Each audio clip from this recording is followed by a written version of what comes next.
उदास ना हो महक। मैंने अपने आमल बाबा से तुम्हारे लिए बात कर ली है। तुम समझो तुम्हारा मसला हल हो। सच में? क्या? लेकिन थोड़ा सा खर्चा होगा, ज्यादा नहीं,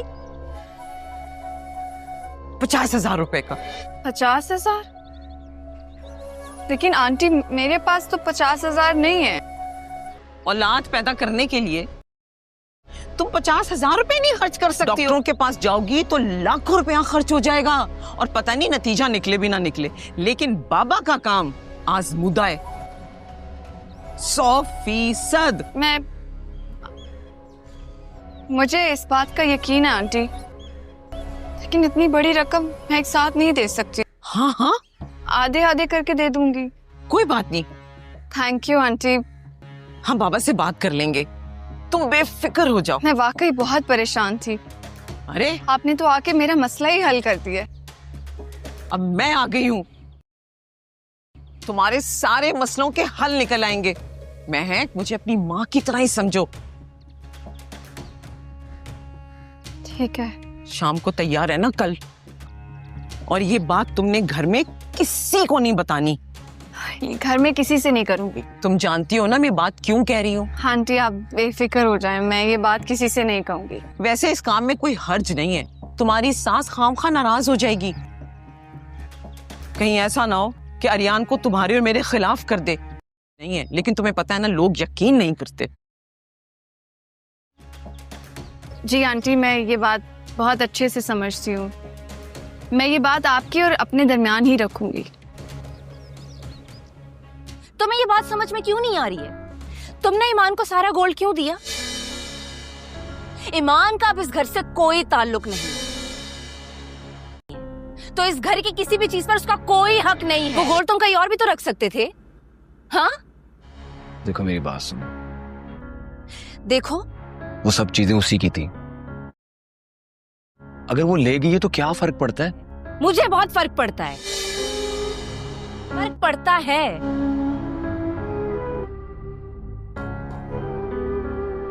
मैं तुम्हें साफ साफ बता रही हूं, तुम मुझे एक नया गोल्ड का सेट बनाकर दोगे। देखो मानूर, मुस्कुरा दे। मैं तुमसे इतनी मोहब्बत करता हूं कि मैं तुम्हें सर से पांव तक सोने में तोल दूंगा। अच्छा हुआ तुमने उस ईमान को छोड़ दिया।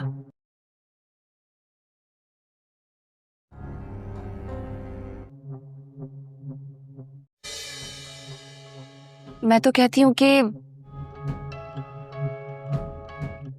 उसे तलाक ही दे दो, छुटकारा मिल जाएगा उससे। वरना फिर वो कुछ अरसे के बाद आ जाएगी एक नया बहाना बनाकर। देखो मानूर,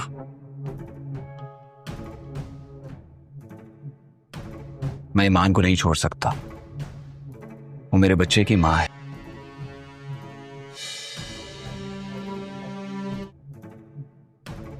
और तुमसे रिक्वेस्ट है, जैसे चल रहा है उसको वैसे चलने दो।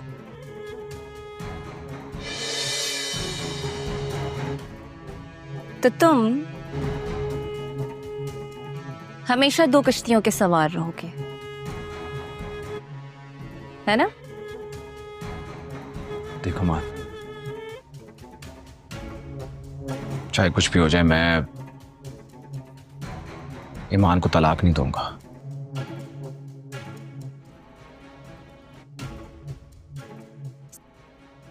समझाना मेरा काम था।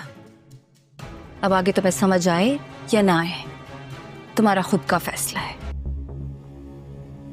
अच्छा, ये क्या सुबह सुबह तुम बातें लेकर बैठ गई हो? मुझे ये बताओ, तुम्हारे पास कितनी सेविंग है? मुझे कुछ पैसे चाहिए। शावीर,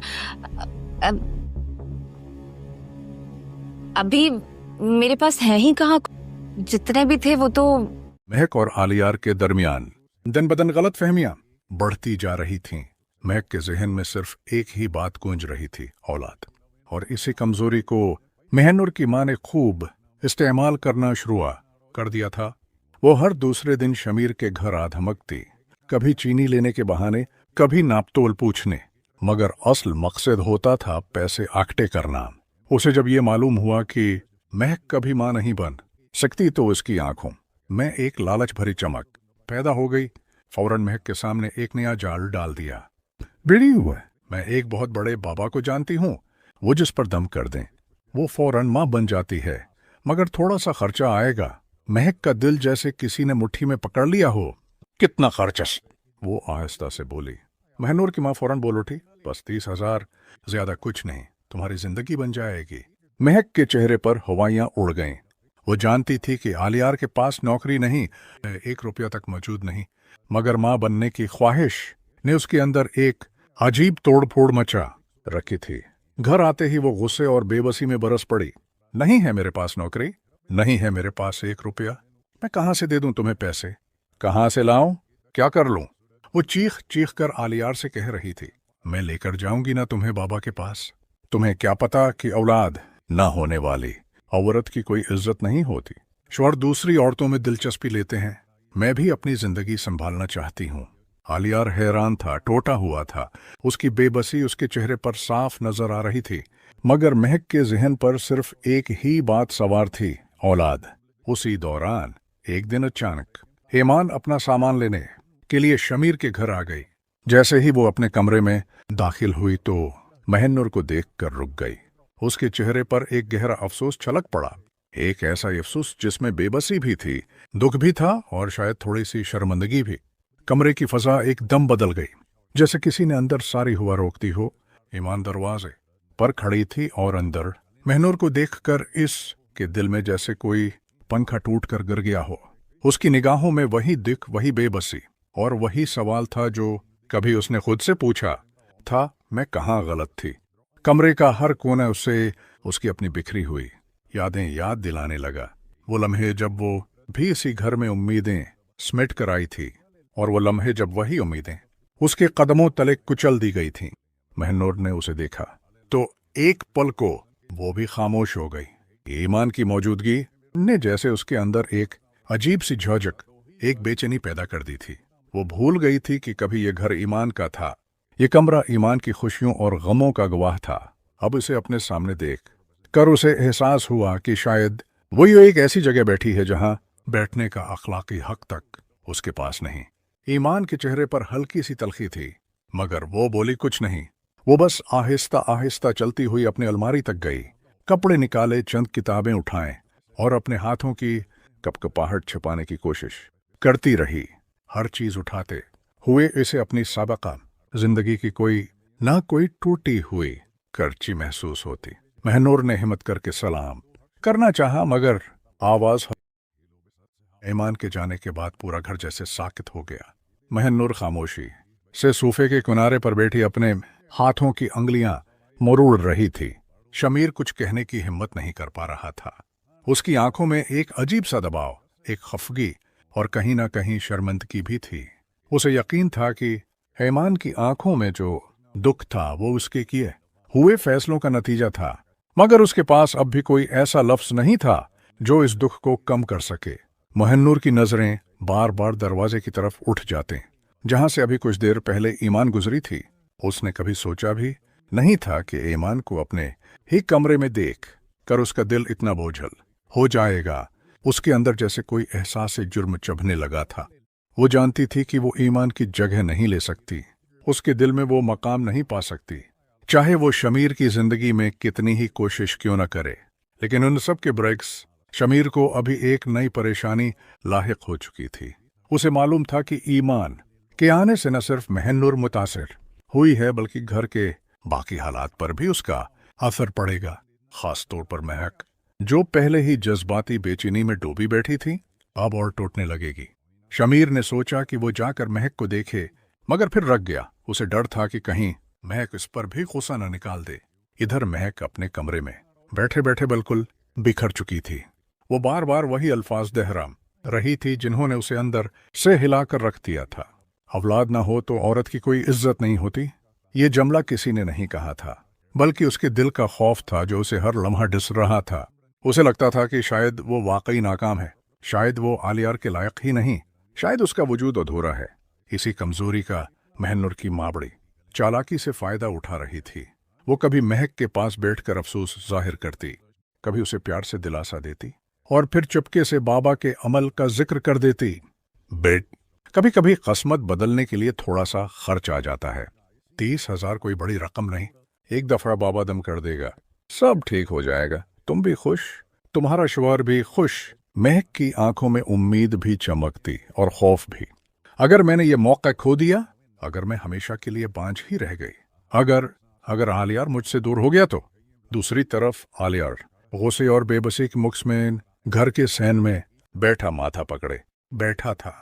किसी ने नहीं सोचा कि मैं क्या बर्दाश्त कर रहा हूं, न नौकरी न पैसे। महक के आंसू मुझे मार देते हैं, मगर मैं क्या करूं, कहां से लाऊं 30,000। उसका जहन जैसे भटक गया था। वो जानता था कि वो अपनी बीवी को खो रहा है, मगर उसे बचाने के लिए कुछ नहीं कर पा रहा था। माशी तंगी ने उसकी कमर तोड़ रखी थी और अब उसकी बीवी का खौफ उसे अंदर ही अंदर खत्म करता जा रहा था। उसी रात जब सब अपने अपने कमरों में सो रहे थे, महक चुपके से उठकर बैठ गई। उसके दिल में एक फैसला पैदा हुआ, मैं आलियार से छिपकर ये पैसे खुद का बंदोबस्त करूंगी, चाहे जैसे भी, बस एक मौका चाहिए, बस एक। इसकी आंखों से बहते आंसू उसके तकिए को भगो रहे थे, मगर उसके दिल में मां बनने की तड़प किसी तूफान की तरह शिद्दत पकड़ चुकी थी। अगर चाहें आगे अगला सिनो महक का खफिया फैसला, महनूर की मां की नई चाल और ईमान की वापसी, सब तफसील से लिख सकती हूं। अगली सुबह घर का माहौल अजीब हद तक भारी था, जैसे रात की खामोशी ने सबके दिलों पर। महक कमरे से निकली और हाल के एक कोने में बैठी अपने पर्स से वो पुराना ज़ीवर निकालने लगी जो इस की मां ने उसकी शादी पर दिया था। 2 छोटी बालियां, एक पतली सी चीन। उसने उन्हें हाथ में पकड़ा। उनके वजन से ज्यादा इस पर बोझ इस एहसास का था कि ये ज़ीवर शायद उसकी आखिरी याद थे। अगर उनको बीच कर मेरी जिंदगी बदल सकती है तो क्या बुरा है, ये सोच उसके अंदर जैसे एक नई बेचैनी पैदा कर गई। अचानक दरवाजा खुला। महनूर की मां अंदर दाखिल हुई। वे हमेशा की तरह मसनूई हमदर्दी के साथ आई थी, मगर आज उसके चेहरे पर एक अजीब सी जल्दी नजर आ रही थी। क्यों बेटी, तबीयत कैसी है? वो दिलजोई दिखाने की आड़ में महक के प्रस को घूरते हुए बोली। महक हार मान चुकी औरत की तरह धीरे धीरे बोली, मां जी, मैं सोच रही थी कि शायद मैं वो 30,000 का बंदोबस्त कर लूं। महनूर की मां के चेहरे पर खुशी की लहर दौड़ गई, मगर उसने फौरन मसनूई संजीदगी ओढ़ ली। है बेटी, मैंने तो तुम्हारी भलाई के लिए ही कहा था। बाबा बहुत पहुंचे हुए हैं, औरतें बरसों बाद मां बनती हैं उनके दम से। तुम भी हो जाओगी, फक्र न करो, बस ये पैसे का बंदोबस्त कर लो, फिर मैं तुम्हें खुद लेकर जाऊंगी। महक की आंखों में उम्मीद और खौफ दोनों खेल रहे थे। आज मैं कर लूंगी, कुछ न कुछ बीच कर। उधर आलियार अपनी परेशानी में घर से बाहर निकला था। उसकी जेब में सिर्फ चंद 100 रुपए थे और दिल में बोझ ऐसा कि चलना दुश्वार लग रहा था। उसे मालूम नहीं था कि महक क्या करने जा रही है। उसका दिल बार बार कह रहा था कि वो महक से दोबारा बात करे, मगर वो जानता था कि वो सुनने के मूड में नहीं। इधर ईमान अपने घर वापस पहुंच चुकी थी, मगर उसका दिल अभी भी शमीर के घर में उटका हुआ था। वो बार बार सोचती थी कि अगर उस दिन वो वहां न जाती तो शायद उसके दिल में यह पुराना जख्म दोबारा न खुलता। काश मैं कभी वापस न जाती, वो खुद से बुड़बुड़ाई, मगर साथ ही उसे उस बात का भी एहसास हुआ कि महनूर और शमीर की जिंदगी वैसी नहीं थी जैसी लोग समझते थे। वहां भी बेचनी, अदम एतमाद और दर्द की हवा चल रही थी। उसी दौरान महनूर अपनी मां को बाहर पुरच में ले गई और सरगोशी में बोली, अम्मी, आप महक को क्यों बढ़ा रही हैं? कहीं आलियर को पता चल गया तो मसला बन जाएगा। महनूर की मां ने आंखें घमाते हुए जवाब दिया, बेवकूफ लड़की, मैं तुम्हारे लिए सब कर रही हूं। अगर महक और आलियार के घर में लड़ाई बढ़ेगी तो सामने वाले लोग हमेशा तुम्हारी तरफ देखेंगे। घर में अगर मसले बढ़े तो तुम्हारी अहमियत और बढ़ेगी। समझो बात को। महनूर ये सुनते ही थरा गई। उसे अपनी मां के खेल का अंदाजा था, मगर कभी इतना गहरा नहीं समझा था। ये गलत, वो हचकिचाई। सियासत में कुछ गलत नहीं होता बेटी। घर चलाने वालों को कभी कभी सख्त फैसले लेने पड़ते हैं। इसी वक्त महक दोबारा कमरे से निकली। उसके चेहरे पर आंसू और पसीने की मिली जली लकीरें थीं। उसके हाथ में वो ज़ीवर का पार्सल था जिसे वो बेचने के लिए बाहर जाने वाली थी। उसके कदमों में लर्जिश थी, मगर दिल में एक खौफनाक इज़्म मौजूद था। क्या आप चाहें कि मैं अगला सीन लिखूं जहां महक जीवर बीचने जाती है? आलियार उसे रंगे हाथों देख लेता है और एक बड़ा धमाकी खीज झगड़ा होता है। ये क्या है? तुम यहां क्या कर रही हो? महक एकदम घबरा गई। पार्सल उसके हाथ से फिसलते फिसलते बचा। उसकी आंखें डबडबा गईं, मगर उसने दिलेरी दिखाने की कोशिश की। आलियार, मुझे पैसे चाहिए। मैं बस अपना जीवर बेचने आई हूं। आलियार चंद लम्हे उसे घूरता रहा। तुमने सोचा भी किसे? वो जेवर, वो तुम्हारी माँ की निशानियां पेट नहीं भरते। महक चीख उठी। निशानियां औलाद नहीं देते। मुझे माँ बनना है, समझ रहे हो? माँ। उसकी आवाज में दर्द ऐसा था कि अगर कोई और होता तो शायद टूट जाता, मगर आलियार के अंदर भी तोड़ा हुआ समंदर भरा था। वो एक कदम आगे बढ़ा। और तुम्हें लगता है कि मैं नहीं चाहता कि तुम माँ बिनो? तुम्हें लगता है मैं खुश हूं इस हाल से? महक, मैं मर रहा हूं रोज, मगर हल ये नहीं। महक ने गुस्से से आंसू पूछे। हुल है, बाबा दम करेंगे तो ठीक हो जाएगा। सब ठीक हो जाएगा, सब कह रहे हैं। सब? आलियार का लहजा टूटा हुआ मगर सख्त था। सबका मतलब महनूर की माँ, वो औरत, वो तुम्हारी कमजोरी का फायदा उठा रही है। महक, वो चाहती है तुम टूटो ताकि तुम्हारा घर टूटे। महक ने जैसे कुछ न सुना हो। मुझे पैसे चाहिए, बस मुझे ये जीवर बेचने दो। नहीं? आलियार ने उसके हाथ पकड़ लिए, जीवर का पार्सल छीनकर अपने सीने से लगा लिया। मैं तुम्हें ऐसा नहीं करने दूंगा। ये हमारी इज्जत है, तुम्हारी माँ की निशानी है। और मेरी जिंदगी, क्या वो इज्जत नहीं? क्या मेरी ख्वाहिश बेमानी है? मैं तो कहती हूं कि तुम पैसे दो नहीं सकते तो मुझे करने दो। मैं अपनी जिंदगी बचा रही हूं। अपनी जिंदगी या अपनी बर्बादी? आलियार की आवाज भरा गई। मैं ये सब धोखा है। ये लोग तुम्हारा दर्द देखकर खेल रहे हैं। मैं तुम्हें किसी फराड के हाथों बर्बाद नहीं होने दूंगा। महक फूट फूट कर रोने लगी। मुझे बस मां बनना है। आलियार, इसके आंसू जमीन पर गिर रहे थे और आलियार के दिल को छेल रहे थे। लोग रख कर देखने लगे, कुछ सरगोशियां करने लगे। महक ने फौरन अपने आंसू पूंछे और भागकर पीछे हट गई। मैं जा रही हूं, मुझे कोई नहीं रोक सकता। अगर जीवर नहीं बेचने देते तो मैं किसी से उधार ले लूंगी। मैं कुछ भी कर लूंगी। वो पलट कर दौड़ने ही वाली थी कि आलियार ने उसकी कलाई मजबूती से पकड़ ली। तुम कहीं नहीं जाओगी महक, जब तक मैं जिंदा हूं। तुम्हें धोखे के गड्ढे में गिरने नहीं दूंगा। महक ने पहली बार ऐसी नफरत भरी निगाह से आलियार को देखा।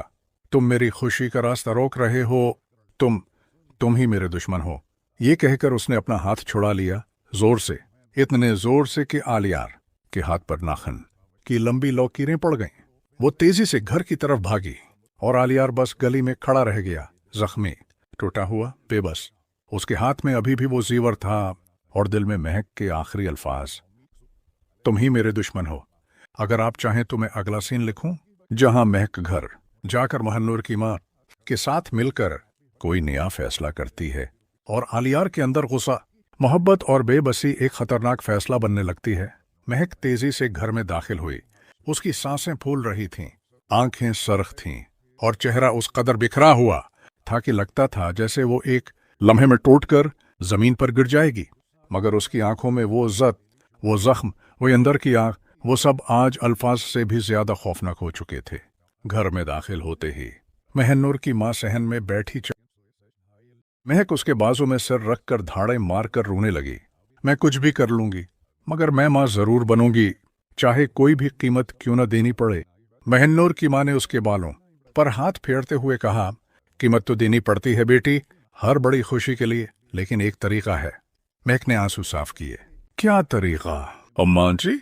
महनूर की मां ने इधर उधर देखा, फिर आहिस्ता आवाज में बोली, अगर आलियार पैसे नहीं दे रहा तो तुम खुद क्यों नहीं किसी से उधार ले लेते हैं, या कोई कमेटी, कोई हंडी, कोई भी तरीका।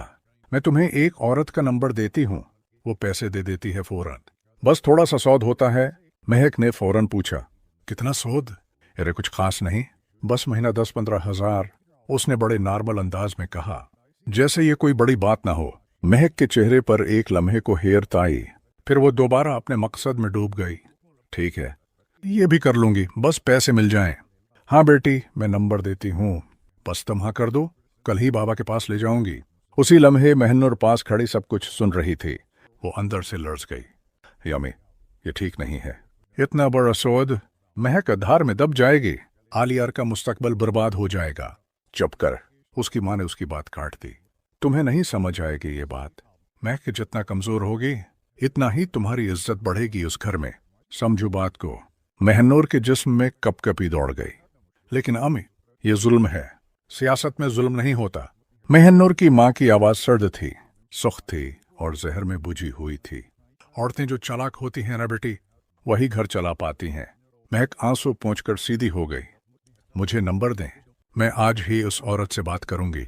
महनूर की माँ ने जल्दी से एक पर्ची निकाली और महक के हाथ में थमा दी। महक ने जैसे किसी नजात दहिंदा की चीज पकड़ी हो वैसे पर्ची को मजबूती से थाम लिया। दूसरी तरफ गली के कोने में आलियार अभी भी खड़ा था। उसके हाथ में वो जीवर था, मगर दिल में सिर्फ एक जमला, तुम ही मेरे दुश्मन हो। उसकी सांसें भारी हो रही थीं। वो गली की दीवार पर मक्का मारकर रह गया। या अल्लाह, मैं उसे कैसे समझाऊं, कैसे बचाऊं, मैं क्या करूं? उसके आंसू किसी ने नहीं देखे, लेकिन उसका दिल टूट गया था। घर की तरफ देखते हुए उसने फैसला किया, आज जो होगा सब सामने ले आऊंगा। महनूर की माँ की साजिशें, जा अली बाबा, सबकी हकीकत खोलकर रख दूंगा।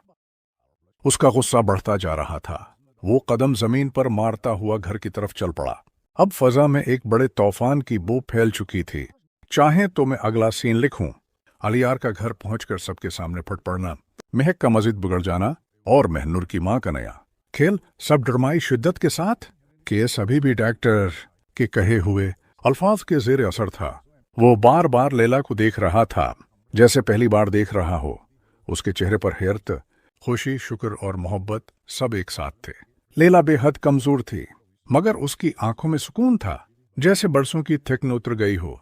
केस ने उसका हाथ अपने हाथ में लिया, आहिस्ता से उसे चूमकर आंखों से लगाया और बोला, तुमने मुझे जिंदगी की सबसे बड़ी खुशखबरी दी है। मुझे तो लगता है मैं ख्वाब देख रहा हूँ। लीला की आंखों में आंसू आ गए। वो टूटी हुई आवाज में बोली, मुझे डर लग रहा था कहीं तुम परेशान न हो जाओ। केस फौरन झुककर उसके माथे को चूमता है। लीला की आंखों में आंसू आ गए। वो टूटी हुई आवाज में बोली, मुझे डर लग रहा था कहीं तुम परेशान न हो जाओ। केस फौरन झुककर उसके माथे को चूमता है। आवाज लो, परेशान? मैं तो खुशी से फट जाऊंगा। अल्लाह ने हम पर इतना बड़ा करम किया है। अब तुम आराम करो, बाकी सब मैं संभाल लूंगा। तुम्हारी, हमारे बच्चे की हर चीज की जिम्मेदारी मेरी है। लैला की आंखों में वो एतमाद वापस आने लगा जो कई दिनों से गायब था। नर्स अंदर आई, रिपोर्ट्स और अद्वियात समझा कर गई। कैस हर बात गौर से सुनता रहा, जैसे दुनिया में सिर्फ एक ही चीज अहम है, लैला की सेहत। वो बार बार लैला को पानी पिलाता, उसकी चादर ठीक करता, बलों को कान के पीछे करता। उसकी हर हरकत में बेअंतहा मोहब्बत थी। बाहर हल्की शाम होने लगी थी। खिड़की से आती हुआ में ठंडक थी, मगर वार्ड के अंदर एक अजीब सी गर्मजोशी, एक खुशबू, एक नई जिंदगी की आमद की खुशबू। केस ने दिल ही दिल में शुक्र अदा किया। आंखें बंद करके एक लंबी सांस ली। उसे लगा जैसे दुनिया ठहर गई हो। इसी लम्हे लैला ने धीरे से कहा, किस? वो फौरन चौंक कर उसकी तरफ देखता है। सुबह, हाँ जान?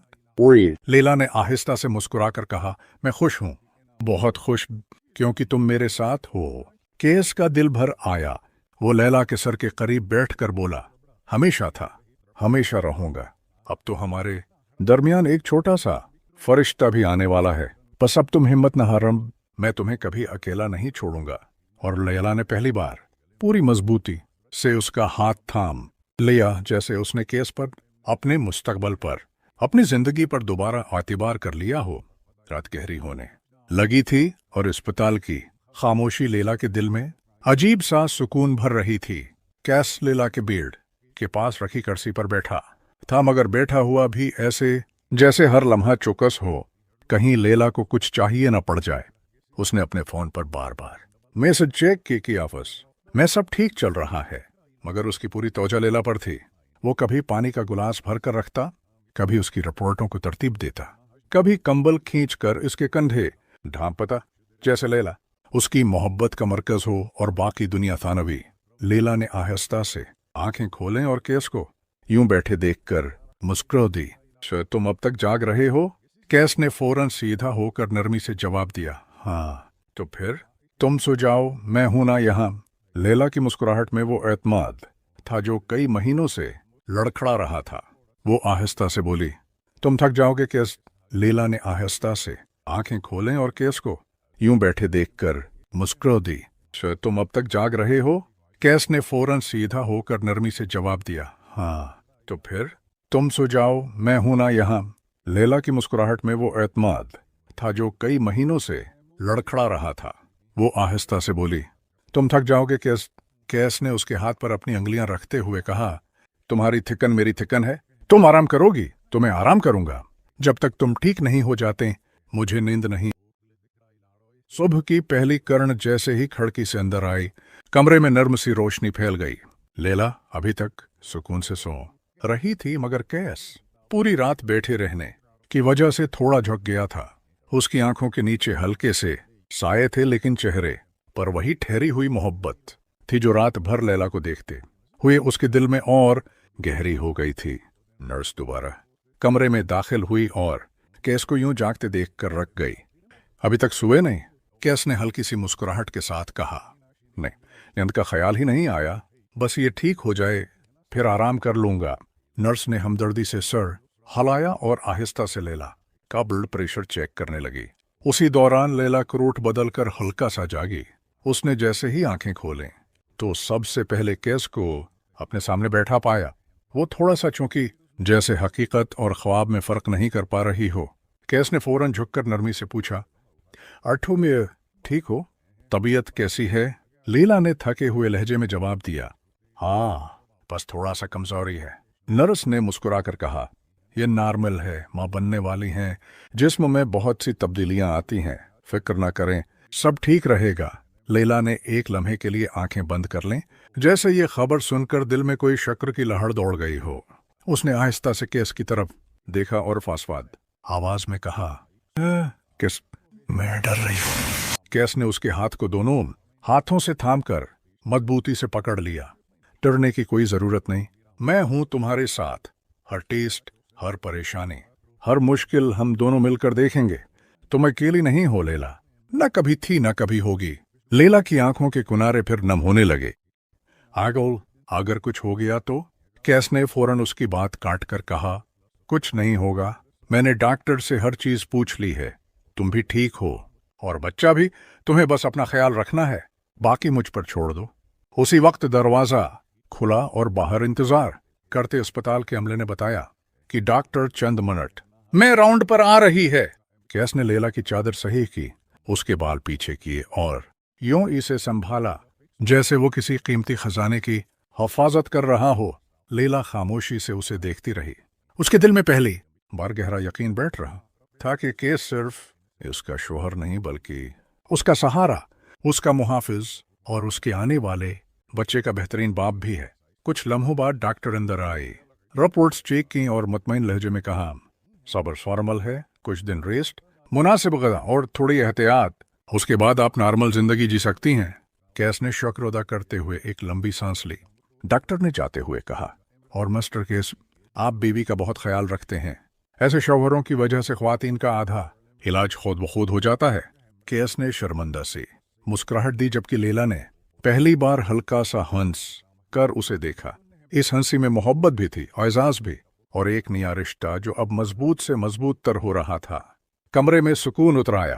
अस्पताल की वो फजा जो शुरू में लैला के लिए डरावनी और बेरंग थी, अब पूरी तरह बदल चुकी थी। अब वो फजा उम्मीद, तौफ़ुज़ और मोहब्बत। जरूर मैं वहीं से आगे बढ़ाता हूं जहां फजा नरम, महफूज और पुरुम्मीद हो चुकी थी। मगर जिंदगी हमेशा एक ही रफ्तार पर नहीं चलती। आगे बढ़ते हैं गहराई और तफसील के साथ। इस दिन डॉक्टर के जाने के बाद कमरे में ऐसी खामोशी छा गई जैसे हर चीज ने कुछ लम्हों के लिए सांस रोक ली हो। लैला अपनी क्रूट बदलकर आराम से लेट गई और केस इसके बेड के करीब बैठकर मुसलसल उसे देखता रहा।